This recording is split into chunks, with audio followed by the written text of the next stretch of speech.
Patuloy ang pagpapalakas ng Benguet Provincial Disaster Risk Reduction and Management Office sa mga kabataan lalo na pagdating sa mga Disaster Risk Reduction Climate Change Adaptation o DRRCCA programs.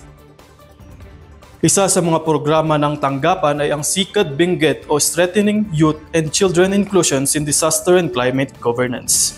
Inihayag ni Local DRRM Officer 1, John Mark Cruz na pangunahing puntirya ng programa ang mga kabataan upang mapalakas pa ang kanilang kaalaman at kahandaan sa anumang sakuna at sa climate change.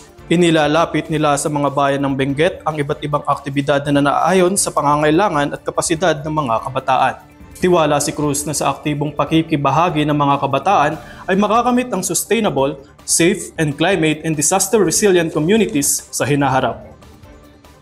Adupay lang ti may programa para dagitoy ngayon. So nga dating kabataan natin kat we encourage you na